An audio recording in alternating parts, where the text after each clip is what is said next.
기독교는 성경을 계시의 책이라고 선언합니다. 계시라는 말은 나타내고 보여주고 들려주고 알려주고 가르쳐준다라는 말입니다.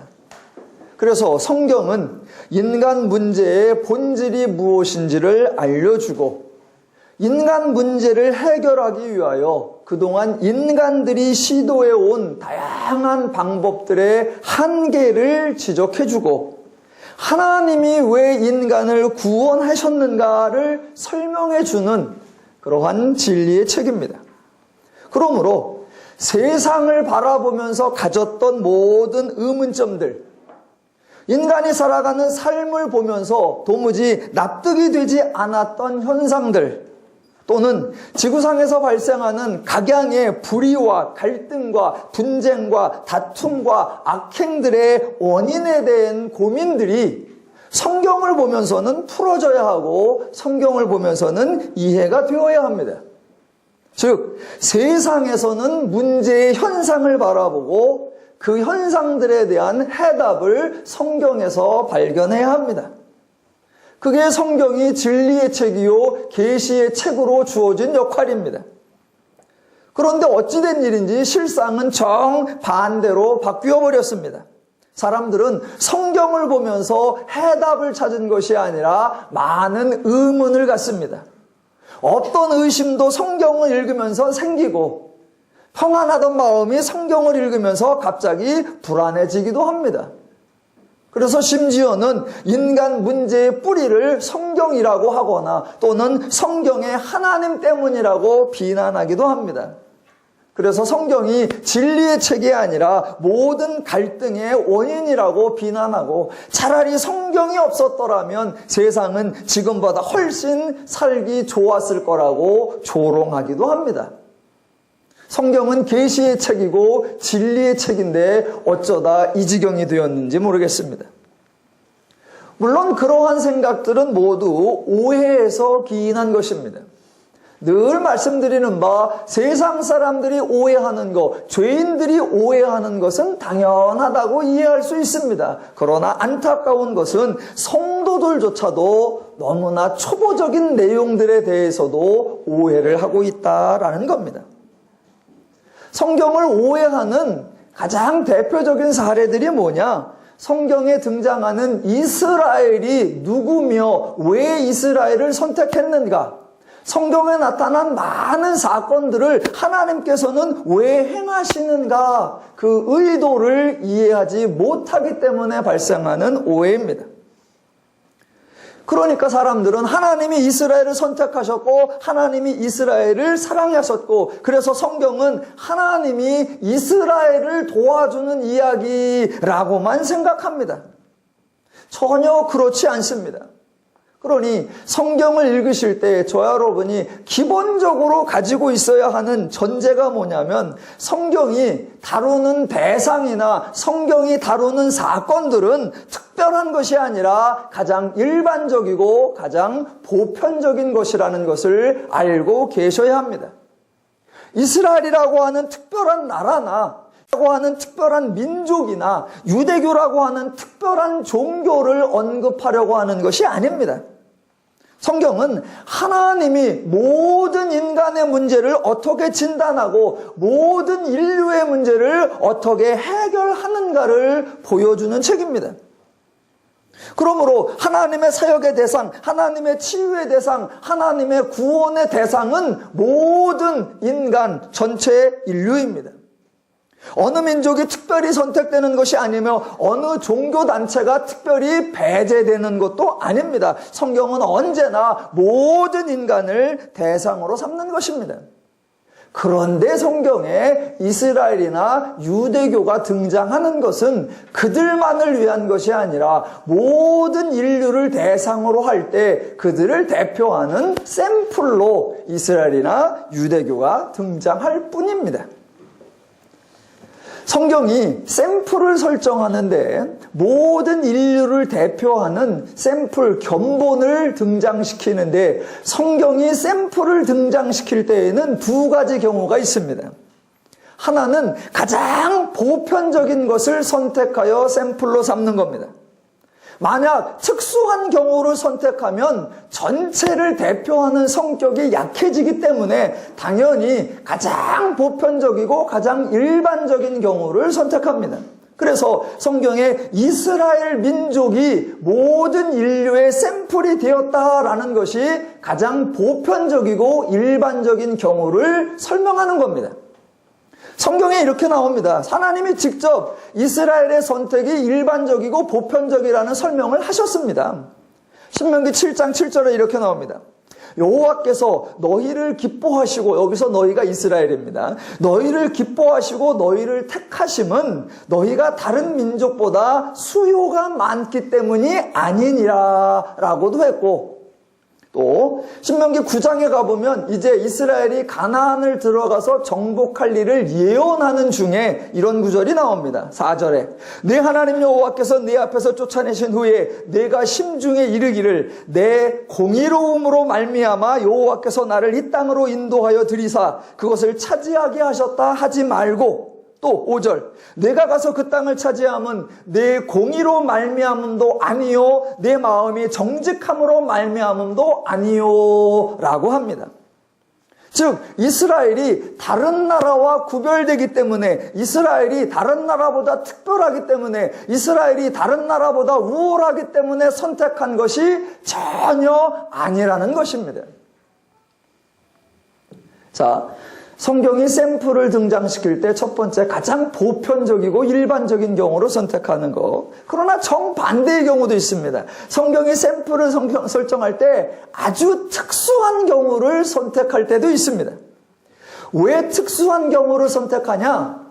자, 샘플의 대상을 축소시키는 게 아니라 모든 인간들이 얼마나 끝까지 갔는지 그 극한의 모습을 보여주기 위해서 특별한 경우를 선택합니다. 무슨 말이냐면 대부분의 사람들은 극단적인 행동보다는 어느 정도 절제된 행동을 합니다. 그래서 마치 자신들은 그렇게 극한적인, 그렇게 악한, 그렇게 살벌한, 그렇게 잔인한, 그렇게 죄적인 그런 행동은 하지 않는 줄로 착각하고 삽니다. 하지만 우리가 주변에서 발견하는 극단적인 행동을 하는 그 사람도 평상시에는 매우 일반적인 행동을 하던 사람이었습니다. 그래서 모든 사람이 마치 지금은 일반적이고 절제된 행동을 하는 것 같지만 그 사람도 저렇게 악한 행동을 할 수 있고 그렇게 극단적인 행동도 할 수 있다라는 걸 보여주기 위해서 성경에 극단적인 모습이 샘플로 등장하기도 합니다. 성경에서 유대교가 샘플로 등장하는 것이 바로 극단적인 경우에 해당됩니다. 유대교를 구약과 같은 종교라고 생각하시면 큰 오해입니다. 하나님이 계시하신 것은 구약이고 유대교는 인간이 하나님의 가르침마저도 얼마나 왜곡시킬 수 있는가, 그 변질의 극단, 그 타락의 극단, 그 악함의 극단을 보여주는 것이 유대교입니다. 인간이 얼마나 교활하고 인간이 얼마나 거짓되고 고집스러운지 죄인의 실상을 가장 리얼하게 들어주는 샘플이 바로 유대교라는 것입니다. 그래서 성경은 유대교를 구약의 연장선상에 있는 것으로 어느 정도 인정해 주는 것이 아니라 하나님의 원리와 얼마나 다르고 하나님의 뜻과 얼마나 멀리 갈 수 있는가, 그것을 보여주는 게 유대교입니다. 그래서 세상에 있는 어떠한 타종교의 원리도 유대교보다는 덜한 겁니다. 세상에 있는 어떤 변질되고 왜곡되고 이상한 이방 종교도 유대교보다는 덜한 거예요. 왜? 유대교가 하나님의 뜻과 가장 멀어지고 하나님을 안다 하면서 하나님의 말씀을 가졌다 하면서 그 하나님의 말씀을 전혀 다르게 변질시킬 수 있는 최극단의 모습을 보여주기 때문에, 그래서 당연히 유대교의 내용을 파악하거나 그 유대교마저도 품어주시는 하나님의 원리를 이해하면 오늘날 세상의 어떤 종교나 어떤 세상 사상도 다 파악이 되는 거고 그들을 품어내는 하나님의 넉넉하심도 발견할 수 있습니다. 그런 기준을 가지시고 오늘 사도행전 15장에 등장하는 논쟁을 살펴보아야 합니다. 자, 1절을 보겠습니다. 어떤 사람들이 유대로부터 내려와서 형제들을 가르치되 너희가 모세의 법대로 할례를 받지 아니하면 능히 구원을 받지 못하리라 입니다. 5절에도 동일한 표현이 나옵니다. 바리새파 중에 어떤 믿는 사람들이 일어나 말하되 이방인에게 할례를 행하고 모세의 율법을 지키라 명하는 것이 마땅하다 하니라 입니다. 이렇게 누군가에게 이래야 한다 저래야 한다라고 가르치는 사람들을 성경에는 스승이다 또는 지도자다 또는 랍비다라고 말합니다. 인간이 어디서 왔는지를 알고 있고 인간이 어떻게 살아야 하는지를 알고 있어서 이렇게 살아야 한다 저렇게 살아야 한다라고 가르치는 사람을 통칭하는 표현입니다. 지금 그렇게 가르치는 사람들이 주장하는 내용이 뭐냐면 모세의 법대로 행해야 구원을 받는다라는 말입니다. 제가 여러분에게 자꾸 성경을 읽고 성경을 배워야 한다라고 강조하는 이유가 바로 이런 것 때문입니다. 왜냐하면 지금 1절에 모세의 법대로라는 말이 나오는데 이 모세의 법대로라고 하는 말이 구약에서 하나님이 주신 율법을 의미하는 것이 아니라는 것을 여러분이 배워서 알고 있어야 이 본문의 이해가 시작되기 때문입니다. 자, 지금 말하는 모세의 법대로는 구약을 의미하는 게 아닙니다. 유대인들이 생각하고 있는 자기들의 종교의 경전, 자기들이 생각한 수단, 자기들이 생각한 방법을 말하는 것입니다. 자, 그들의 말이 뭐냐? 모세의 법대로 행하지 아니하면 능히 구원을 받지 못한다라는 겁니다. 만약 지금 여기서 주장하는, 즉 유대인들이 주장하는 모세의 법이 구약에서 하나님이 주신 율법을 의미한다면 유대인들은 하나님의 뜻대로 하자라고 주장하는 것이고 그 주장에 바울이나 베드로가 거절한다면 바울이나 베드로가 하나님의 뜻대로 하지 말자라고 하는 것이 되어버리는 겁니다. 그러면 앞뒤가 안 맞는 거예요. 그러니까 본문의 모세의 법이 뭘 의미하는가를 잘 따져야 합니다. 그러니까 이런 충돌이 복음서에서도 자주 반복적으로 등장했던 겁니다. 복음서에 보면 유대인들이 계속하여 율법을 들고 나옵니다. 예수님께 나와서 율법을 지키자고 율법을 순종하자고 율법대로 행하자고 예수님께 따집니다. 그랬더니 예수님은 계속하여 의도적으로 율법을 어기고 율법을 지키는 바리새인이나 장로들을 비난하기도 합니다. 그러면서 동시에 예수님은 율법을 폐하러 온 것이 아니라 완성하러 오셨다라고 말하니까 사람들이 모두 혼동해버리는 겁니다. 예수님이 율법을 완성하러 왔다고 그러면 율법을 지켜야 되는데 정작 본인은 율법을 막 어겨요. 그것도 일부러 어깁니다. 사람들은 안식일에 일하면 안 된다고 율법에 말했으니까 안식일에 일하지 말자 그러는데 예수님은 의도적으로 안식일에 사람을 고쳐버립니다. 그러면 사람들이 왜 안식일을 어기냐 그랬더니 나는 안식일을 완성하러 왔다. 다 혼돈해버려버리는 거죠. 예수님이 사람을 혼란스럽게 만드는 것이 아니라 사람들이 스스로 복음서에 나오는 유대인들의 정체나 그들이 주장하는 율법의 의미를 모르기 때문에 스스로 혼란에 빠져버린 경우입니다. 자, 그런 모세의 율법과 하나님의 율법을 잘 구분해 가면서 풀어보겠습니다. 자, 보시면 모세의 법대로 할례를 받지 아니하면 능히 구원을 받지 못하리라 라고 말하는데 이 말 자체가 틀렸습니다. 논쟁을 시작하기도 전에 이 말 자체가 틀린 거예요. 왜냐하면 할례라는 사건과 모세의 법 중에 뭐가 먼저 있었느냐? 할례가 먼저 있었습니다. 할례 사건은 창세기 17장에 나오는 사건이고 율법은 출애굽기 20장에 나오는 사건입니다. 그러니까 할례가 먼저 있었는데 나중에 생긴 율법대로 해야 구원을 받는다라고 말하는 것이 전혀 성립이 안 됩니다. 그렇다면 율법은 나중에 생겼으니까 율법이 아니라 그렇다면 먼저 생긴 할례는 어쨌건 받아야 구원을 받느냐? 아니요. 그것도 아닙니다. 왜냐하면 하나님의 구원, 하나님의 복은 이미 율법도 생기기 전에, 더 나아가 할례를 행하기도 전에 하나님이 먼저 주셨기 때문입니다. 그것도 이미 로마서에서 자세하게 설명하고 있습니다. 로마서 3장 9절에 이렇게 나옵니다. 그런즉 이 복이 할례자에게냐 혹은 무할례자에게냐, 무릇 의리가 말하기를 아브라함에게는 그 믿음이 의로 여겨졌다 하노라. 그런즉 그것이 어떻게 여겨졌느냐, 할례시냐 무할례시냐, 할례시가 아니라 무할례시니라.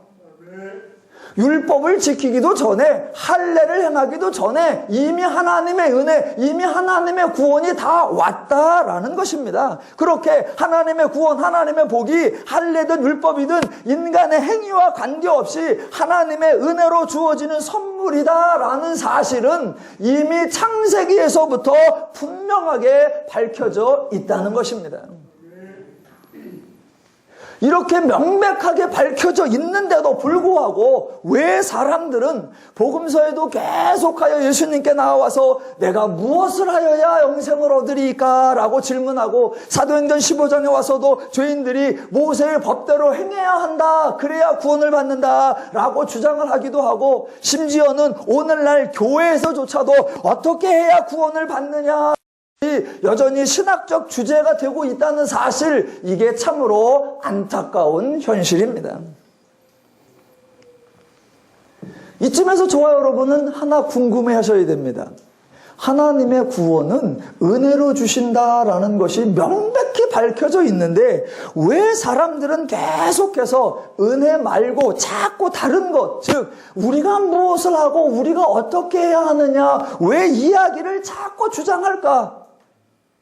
하나님의 은혜다, 하나님의 선물이다, 그러면 가장 간단하고 가장 쉬운데 왜 그 쉬운 것을 인정하지 않고 자꾸 무엇인가를 해야 한다라고, 자기가 무엇을 해야 하느냐고 따지고 들까? 자, 유대인들의 생각부터 고찰해 보겠습니다. 사람들이 바울에게 나와서 모세의 법대로 할례를 받지 아니하면 능히 구원을 받지 못하리라 라고 말하는데, 유대인들이 처음부터 이렇게 생각하고 처음부터 이렇게 주장했던 것이 전혀 아닙니다. 모세 율법이 이스라엘에게 주어진 것이 출애굽기 20장입니다. 그런데 출애굽기 20장, 즉 율법을 받은 순간부터 그 이후로 유대인들은 지독히도 율법을 지키지 않았습니다. 구약 내내 이스라엘은 계속하여 모세의 법을 지키지 않았고 하나님의 말씀을 따르지 않았습니다. 그러니까 그토록 오랜 세월 하나님의 복은 다 받아놓고 하나님의 은혜는 다 받아놓고도 정작 모세의 법은 계속하여 행하지 않았었습니다. 그렇게 지내더니 왜 느닷없이 이제 와서는 모세의 법대로 행해야 한다라고 주장하느냐라는 겁니다. 그렇게 모세의 법대로 행해야 한다고 할 거면 처음부터 그러든가, 아니면 법을 받은 순간부터 자기들이 잘 지키기나 하든가, 그렇게 안 지키더니 그렇게 안 행하더니 돌변했습니다. 왜 모세의 법대로 해야 된다, 왜 이렇게 주장할까요? 그들이 모세의 법을 지키지 않았던 이유, 그리고 이제 와서는 모세의 법대로 하자고 하는 이유, 그 이유가 뭘까요? 그 이유는 의외로 아주 간단합니다. 하나님이 먼저 은혜를 주시고 하나님이 먼저 복을 주셨는데, 하나님이 주신 것과 이스라엘이 원하는 것, 즉 하나님이 베풀어 주신 것과 인간들이 바라는 것이 서로 달랐기 때문입니다. 그러면 더 나아가야 됩니다. 하나님이 주시는 것과 인간이 바라던 것이 달랐다는 건 왜 달랐느냐? 그것은 인간 문제에 대한 하나님의 판단과 인간의 판단이 달랐다는 것, 거기에서부터 시작합니다. 하나님은 인간의 문제가 죄라고 선언하셨습니다. 인간이 죄에 사로잡혀 있기에 하나님이 복을 주셨음에도 불구하고 자유와 평화와 안식을 누리지 못하더라는 것입니다. 그래서 하나님은 그 죄를 이길 수 있는 하나님의 지식, 즉 하나님을 계시하여 준 것입니다. 그래서 인간으로 하여금 자유와 평화와 행복이 필요한데 정작 죄인은 그 스스로를 얻을 수도 없고 누릴 수도 없으니까 하나님의 은혜로 하나님의 선물로 주신 것입니다.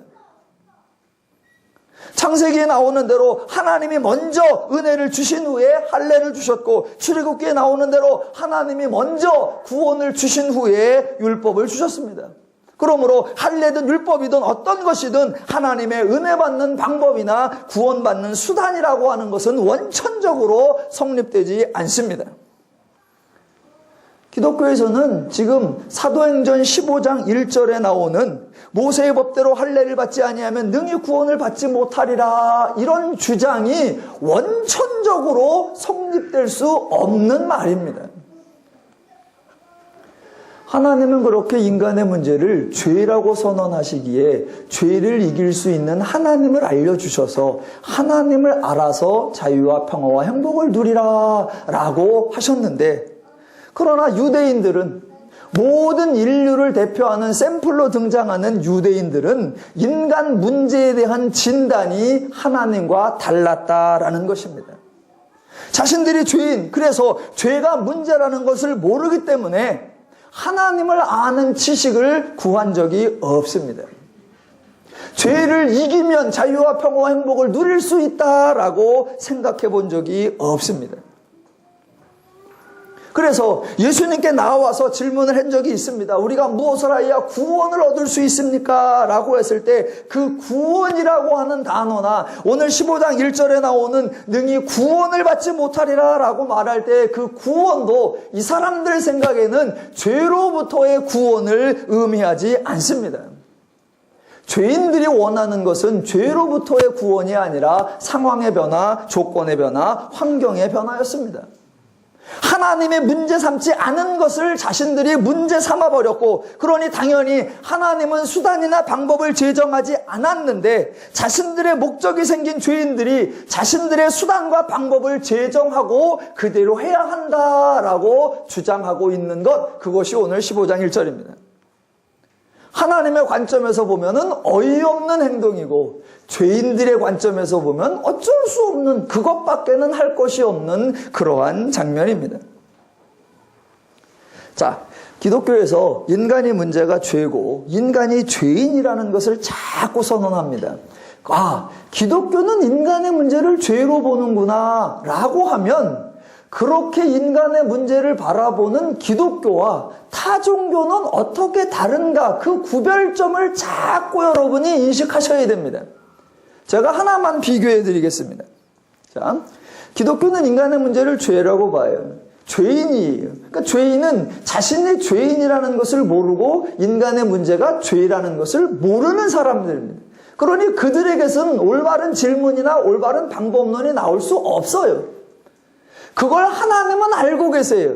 그래서 하나님의 운행하시는 기독교는 세상 종교와 완전히 다른데, 예를 들면 이런 게 다른 겁니다. 기독교에는 하나님이 인간에게 묻는 것이 없다는 겁니다. 하나님이 인간에게 묻지 않아요. 예를 들면 이런 겁니다. 네 소원이 무엇이냐? 묻지 않습니다. 너에게 무엇을 해줄까? 묻지 않습니다. 내가 너를 어떻게 도와줄까? 라고 묻지 않는다는 겁니다. 기독교는 그걸 묻지 않아요. 하나님은 묻지 않아요. 반대로 말하면 타종교는 언제나 뭐부터 시작하느냐? 자기의 소원, 자기의 바람을 신에게 고하고 신에게 비는 것부터 시작합니다. 타종교는 자기의 소원, 자기의 기대, 자기의 바람을 고하고 알리고 비는 것부터 시작하고, 그러나 기독교에는 하나님이 인간의 소원, 인간의 바람, 인간의 기대를 전혀 묻지 않는다는 겁니다. 혹시 어떤 분은 복음서에 보면 예수님께서 사람에게 물으신 적이 있지 않습니까? 맹인을 만나셨을 때 내게 무엇을 하여 주기를 원하느냐라고 물으신 적이 있지 않습니까? 예, 그렇게 말씀하신 적이 있어요. 그랬더니 그 맹인이 뭐라고 대답하냐면, 주여 내가 보기를 원하나이다 라고 대답했습니다. 그러자 예수님이 그 맹인의 눈을 고쳐주시면서 우셨습니다. 왜 우셨을까요? 맹인의 사정이 너무나 절박해 보여서요? 아니에요. 예수님이 우신 것은 맹인이 구해야 할 것을 구하지 못하기 때문에 안타까워서 우셨습니다.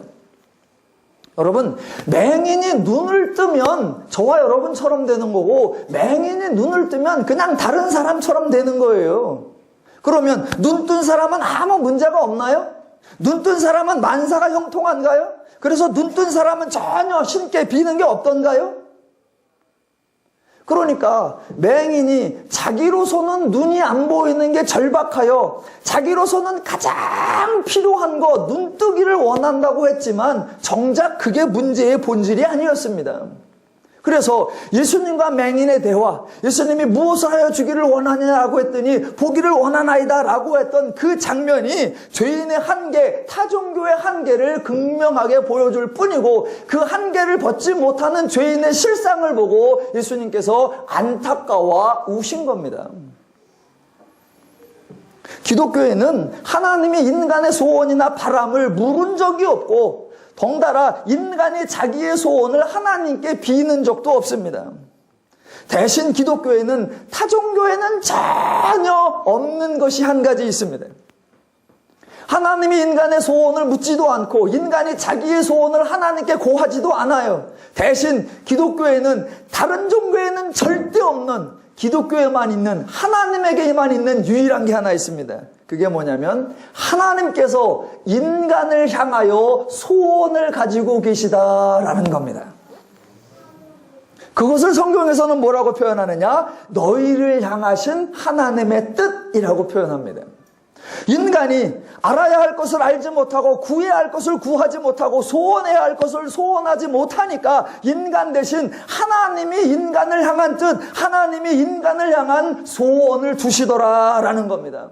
인간을 향한 하나님의 소원, 인간을 향한 하나님의 바람, 인간을 향한 하나님의 뜻이 뭐냐? 너희가 항상 기뻐하는 삶을 살기를 원한다. 너희가 항상 범사에 감사하는 삶이 되기를 원한다. 그게 하나님의 소원이요, 하나님의 바람입니다. 그걸 인간이 바라고 인간이 꿈꾸는 것이 아니라 하나님이 기대하고 하나님이 바라고 하나님이 소원하여 하나님이 이루어 주시는 하나님의 선물입니다. 그래서 기독교에서는 성도가 또는 기독교에서는 인간이 신이나 하나님께 하나님 저 항상 기뻐하는 삶을 살고 싶어요. 그렇게 살게 해주세요. 또는 하나님 저는 범사에 감사하는 삶을 살 수 있도록 하나님 도와주세요. 이렇게 빌어야 하는 이유가 전혀 없습니다. 그건 우리가 빌어야 되는 게 아니에요. 그건 우리가 기대하고 우리가 갈망해야 하는 게 아니에요. 그 소원을 누가 가지셨다? 하나님이. 그 기대와 그 바람을 누가 가지셨다? 하나님이요. 하나님이.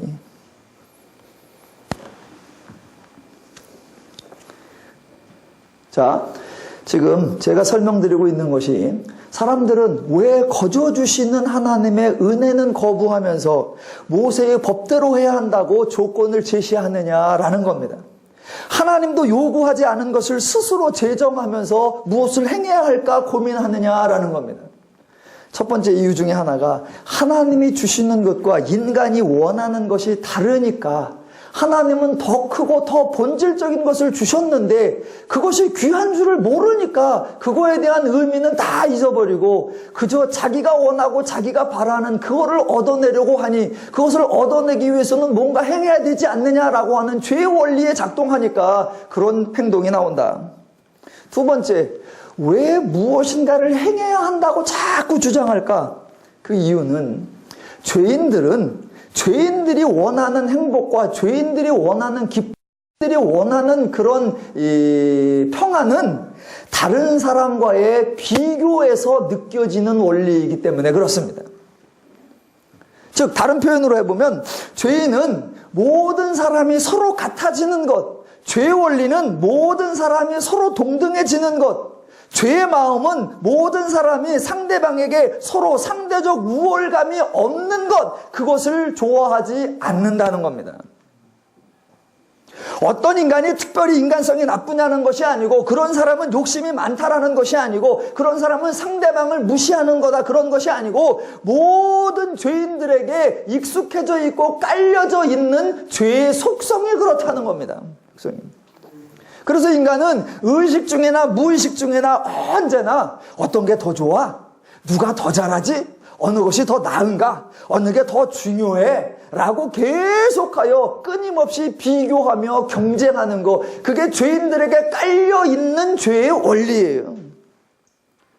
그게 죄인들의 원리 속에 깔려있기 때문에 하나님이 창조 때 하셨던 것, 즉 하나님이 말씀하시니 말씀하신 대로 되어서 모든 것이 하나님 보시기에 좋았더라, 이런 원리가 죄인들에게는 작동하지 않는다는 겁니다. 하나님은 창조하시고 나서 창조된 모든 것에 대하여 동일하게 말씀하셨어요. 뭐라고? 보시기에 좋았더라. 첫째 날 만든 것은 훨씬 중요하고 셋째 날 만든 것은 순서가 세 번째다. 아니요. 둘째 날 만든 것은 훨씬 더 존귀하고 넷째 날은 이스나마나다. 아니요. 모든 것을 말씀하시고 말씀대로 되매 모든 것이 다 보시기에 좋았더라, 보시기에 좋았더라, 보시기에 좋았더라, 그거면 됩니다. 그게 하나님 마음이고 그게 하나님 원리예요. 그런데 죄인은 어느 것이 더 좋아? 어느 것이 더 이뻐? 누가 더 잘해? 뭐가 더 쓸모 있어? 어떤 게 더 존귀해? 늘 비교와 경쟁과 갈등과 다툼과 우열을 나누는 거, 그게 죄의 원리라는 겁니다. 하나님은 그렇게 하지 않았단 말입니다. 하나님의 마음으로 가면 모든 것이 보시기에 좋았더라. 즉 하나님 원리 안에서 모든 것이 동등한 가치와 동등한 존귀함과 동등한 의미를 가지고 있다라고 가야 되는데, 죄인은 그러지 않아요. 하나님은 그렇게 하셨기 때문에 성경 전체에 보면 하나님께서 이 사람이 저 사람보다 더 낫다라고 비교를 하시거나 이것이 저것과 훨씬 더 좋다라고 우열을 가려서 말씀하신 적이 없습니다. 성경에 하나님께서 상대적 가치를 언급하신 적도 없고 희소 가치를 언급하신 적도 전혀 없습니다. 물론 성경에 문자적으로는 그러한 비교를 나타내는 듯한 표현이 나오긴 합니다. 예를 들어 로마서 9장 13절에 가보면 이렇게 나옵니다. 기록된 바 내가 야곱은 사랑하고 에서는 미워하였다 하심과 같으니라.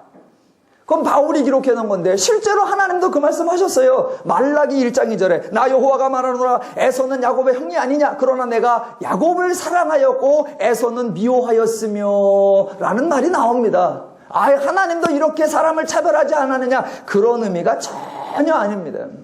그 말은 야곱과 에서를 비교하여서 야곱을 우대하였다 그런 의미가 아니라, 너희들 같으면 형이 형제가 있으면 형을 먼저 하겠지, 너희들 같으면 장자를 먼저 하겠지, 너희들 같으면 잘난 놈을 먼저 하겠지, 그건 너희들 방식이고 나는 너희와 다르다. 그래서 너희가 택하지 않는, 너희가 취하지 않는 동생을 취하고 그 근거도 행동이나 그의 특성에 근거하지 않기 때문에 아예 복중에서 골랐다라는 걸 증명하는 구절일 뿐, 그게 하나님께서 우열이나 차별을 두었다, 선호했다라는 의미가 전혀 아닙니다. 그러니까 하나님은 모든 것을 보시기에 좋았더라라고 말씀하시지만 죄인들은 하나님의 마음과 심정이 없습니다. 그래서 모든 것을 동등한 가치로, 동등한 의미로, 동등한 역할로 보지 못합니다. 왜? 다 같아져 버리면 죄인들은 자랑거리가 없어지기 때문입니다.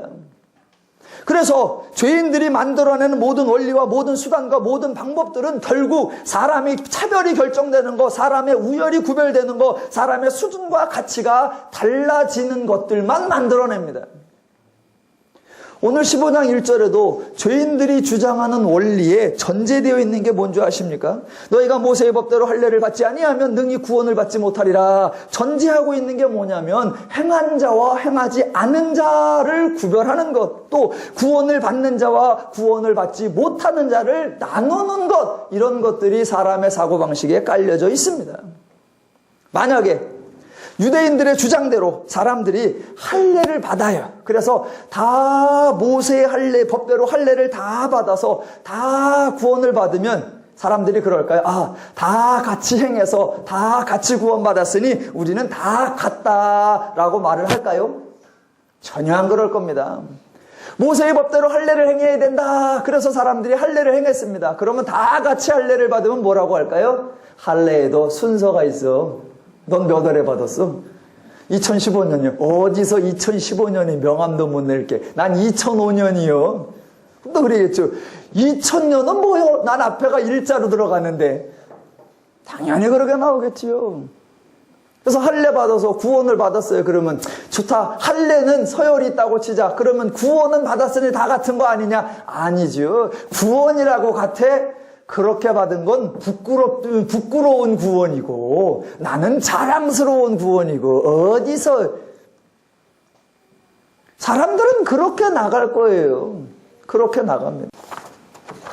자, 지금까지는 1절에 나오는 왜 이런 주장을 할까 그 질문의 배경을 살펴보았고요. 자, 이제부터는 사람들이 그렇게 논쟁을 펼칠 때 성경은 그 논쟁을 어떻게 풀어가는지 성경이 논쟁을 풀어가는 과정을 한번 점검해 보겠습니다.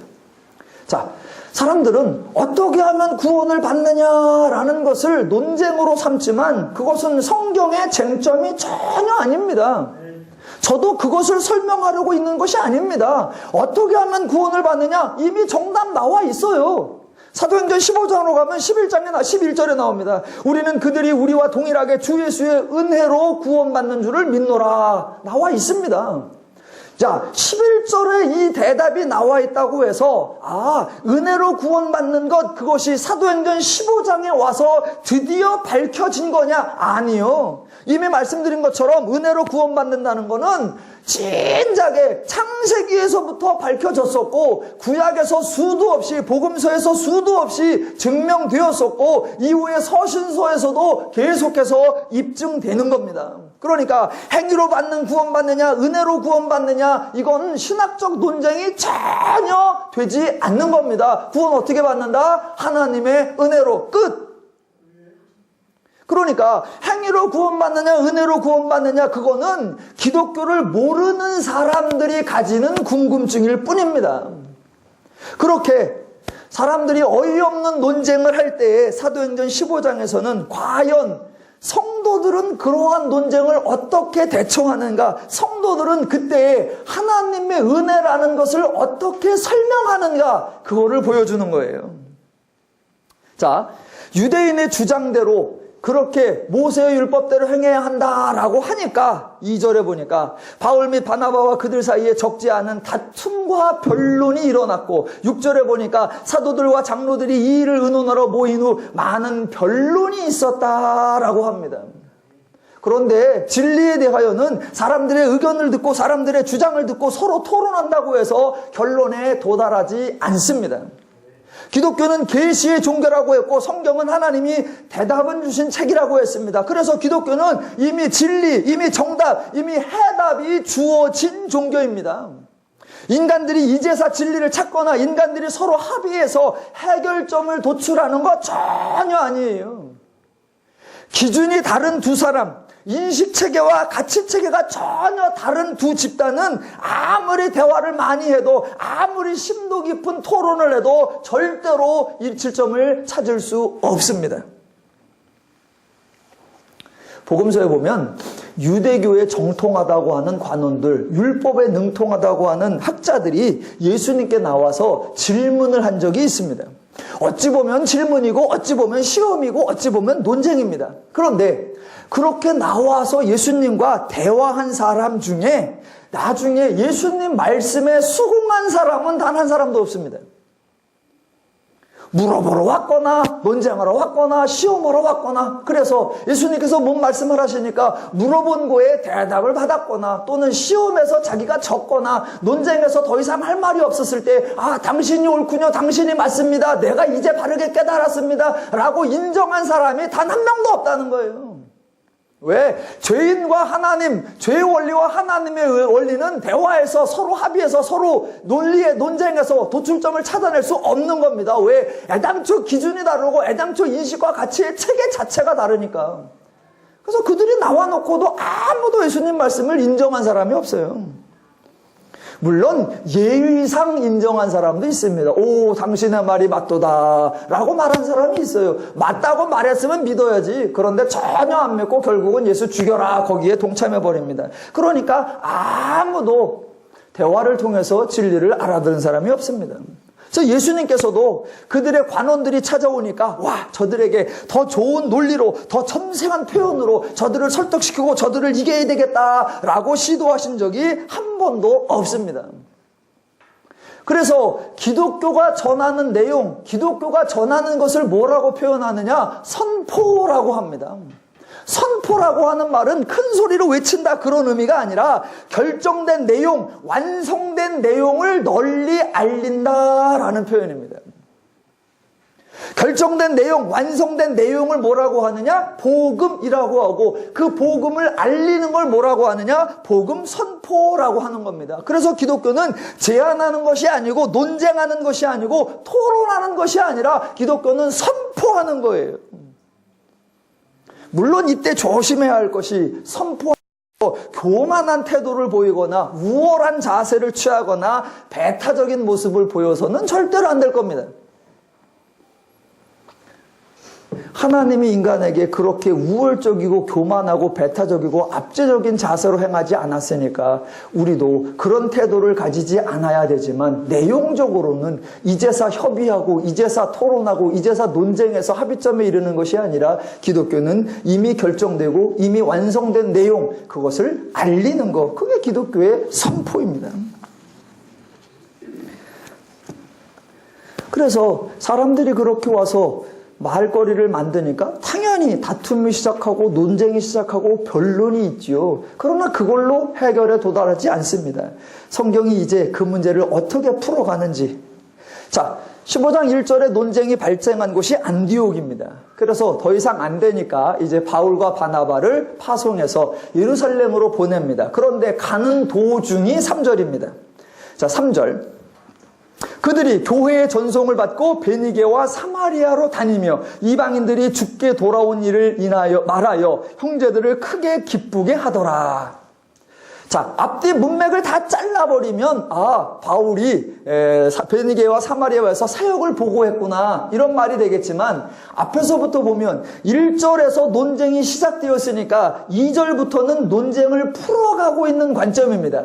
그런 논쟁을 어떻게 풀어가고 있나 그 관점으로 3절을 보면 논쟁이 이미 끝나 있습니다. 대답이 이미 나와 있어요.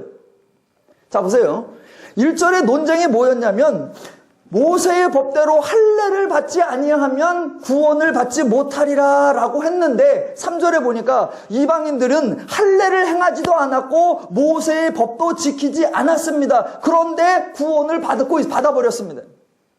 그러니까 1장의 주장대로 하면 이방인들이 능히 구원을 받지 못해야 하는데 3절에 의하면 이방인들이 죽게 돌아왔다, 즉 구원받았다라는 겁니다. 그러니까 1절에서는 논쟁을 시작했는데 3절에서는 논쟁이 끝이 나 있습니다. 모세의 법대로 할례를 받지 못하면 능히 구원을 받지 못하리라 그랬는데 3절에서는 모세의 법도 모르고 할례도 안 한 이방인들이 벌써 구원을 받아버렸어요. 논쟁이 무슨 의미가 있어요? 4절에 가서 장소가 바뀝니다. 예루살렘에 이르러 교회와 사도와 장로들에게 영접을 받고 하나님이 자기들과 함께 계셔 행하신 모든 일들을 말하매. 자, 하나님이 함께 하셔서 행한 일이 뭐냐? 그 앞에 보면 14장 27절에 나왔던 말입니다. 그들이 이르러 교회를 모아 하나님이 함께 행하신 모든 일과 이방인들에게 믿음의 문을 여신 것을 보고하고입니다. 그러니까 여기서도 뭐예요? 이방인들이 할례도 받지 않았고 모세의 법도 지키지 않았는데 믿음의 문이 열려 있었고 능히 구원을 받은 겁니다. 1절에서 모세의 법대로 하지 못하면 구원을 받지 못한다라고 하니까 바울은 뭐라고 하느냐? 그런 거에 싸움박질을 하지도 않고 다른 의견을 내지도 않고 제발 내 얘기 좀 들어봐라 핏대를 올리지도 않고 가장 간단하게 말합니다. 하나님이 이방인 구원하셨다. 하나님이 믿음의 문을 여셨다. 이야기 끝. 그것뿐이에요. 그게 바울의 설명이에요. 그런데 하나님을 모르는 자, 하나님을 인정하지 않는 자들은 여전히 논쟁을 하려고 쟁점을 붙들고 있겠죠. 그게 5절이죠. 바리새파 중에 어떤 믿는 사람들이 일어나 말하되 이방인들에게 할례를 행하고 모세율법을 지키라 명하는 것이 마땅하니, 이런 걸 전문용어로 뭐라고 하느냐? 뒷북치기라고 하는 겁니다. 왜? 이미 앞에서 율법 안 지키고 할례를 안 행했어도 이방인들이 구원을 얻었고 이방인들에게 믿음의 문이 열렸다라는 것이 증명되었는데 이제서 뭐 이것을 행해야 한다라고 말하느냐? 예, 아무 소용이 없습니다. 더 나가볼까요? 자, 바울이 그렇게 말한 후에 6절 이후에 이제 베드로가 등장합니다. 자, 베드로가 말을 하는데 베드로가 자기 의견을 내는 것도 아니고 합의를 위해 뜻을 모으는 것도 아닙니다. 베드로가 뭐라고 하는지 성경이 논쟁에 대하여 정답을 보여주는데 그 증명 과정이, 그 전개가 어떻게 됐는지 생각하면서 읽어보십시오. 이게 베드로의 대답이에요. 7절로부터 11절. 많은 변론이 있은 후에 베드로가 일어나 말하되 형제들아, 너희도 알거니와 하나님이 이방인들로 내 입에서 복음의 말씀을 들어 믿게 하시려고 오래전부터 너희 가운데 나를 택하시고 또 마음을 하시는 하나님이 우리에게와 같이 그들에게도 성령을 주어 증언하시고 믿음으로 그들의 마음을 깨끗이 하사 그들이나 우리나 차별하지 아니하셨느니라. 그런데 지금 너희가 어찌하여 하나님을 시험하여 우리 조상과 우리도 능히 매지 못하던 멍에를 제자들의 목에 두려느냐. 그러나 우리는 그들이 우리와 동일하게 주 예수의 은혜로 구원받는 줄을 믿노라 하니라. 지금 15장에서 어떻게 구원받느냐라는 거에 대한 논쟁이 발생했을 때 바울의 설명이나 베드로의 설명을 전개하는 방식이 정말 기가 막히다라는 것을 여러분이 알아차리셔야 됩니다. 사람들은 논쟁이 벌어지면 그 논쟁점에 초점을 맞추고 상대방의 논리의 약점을 지적하고 자신의 논리의 합리성을 증명하려고 합니다. 그런데 사도행전의 방법은 전혀 다르다는 겁니다. 그렇게 말하지 아니하고 바울은 어떻게 해야 구원을 받느냐, 자, 율법대로 행해야 되느냐, 그 다음에 할례를 받아야 되느냐, 이런 논쟁이 막 나오니까 바울의 대답 아주 간단하게 이렇게 표현합니다. 하나님이 하셨다. 끝. 베드로가 나오더니 어떻게 하면 구원을 받느냐 그랬더니 아주 간단하게 하나님이 하셨다. 끝. 그러니까 사람들은 계속하여 사람들이 할 일 무엇을 하여야 합니까? 어떻게 해야 됩니까? 인간이 무엇을, 인간이 어떻게, 자꾸 인간 이야기를 한단 말입니다. 그때 바울이나 베드로, 그때 성도는 뭐라고 하느냐? 하나님이 하신 일, 그걸 선언하면 끝나는 겁니다. 하나님이 하셨다. 하나님이 구원하셨다. 하나님이 은혜 주셨다. 하나님이 하신 일을 강조하면 덩달아 강조되는 게 따라 나오게 돼 있습니다. 그게 뭐냐? 베드로의 설명 중에 표현이 다르게 3번이나 반복된 게 있어요. 8절 보세요. 또 마음을 아시는 하나님이 우리에게와 같이 그들에게도 성령을 주어 증언하시고, 증언한 단어가 뭐예요? 우리에게와 같이입니다. 9절부터 보시면 중간에 그들이나 우리나 차별하지 아니하셨느니라. 강조점이 뭐다? 차별하지 않았다는 겁니다. 그게 또 다른 표현으로 11절. 그러나 우리는 그들이 우리와 동일하게 주 예수의 은혜로 구원받는 줄 아노라. 중요한 단어가 뭐다? 동일하게요, 동일하게. 그러니까 3번 반복했는데 표현은 다르게 나와 있습니다. 우리에게와 같이 그들에게도, 우들이나 그들이나 차별하지 아니하셨느니라. 그들과 우리와 같이. 이게 어떻게 가능해지느냐? 하나님이 하시니까 가능하고 은혜로 하시니까 가능한 거예요.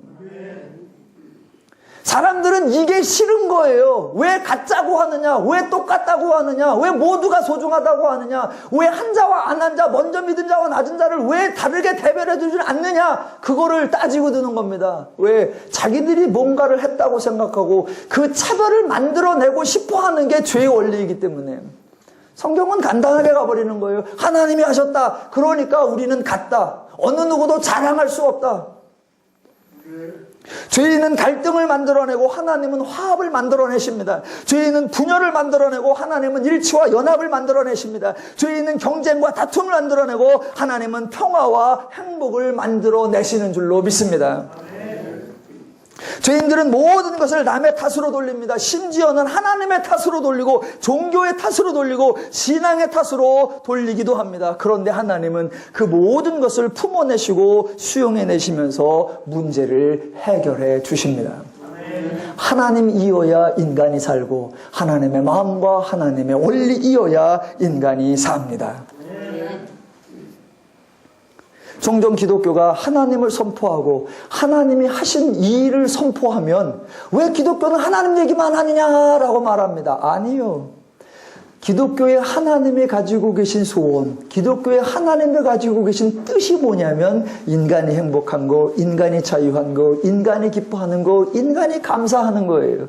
그러한 삶을 살 수 있도록 하나님이 행하신 일, 하나님이 완성하신 일, 하나님이 이루어진 일, 그 하나님이 성취한 일, 그것을 우리가 선포하고 알리는 것입니다. 그래서 기독교가 하나님의 행하신 일을 선포하는 것은 하나님을 존귀케 하는 것 이전에 인간의 자유와 평화와 안식과 행복을 선포하는 것인 줄로 믿습니다.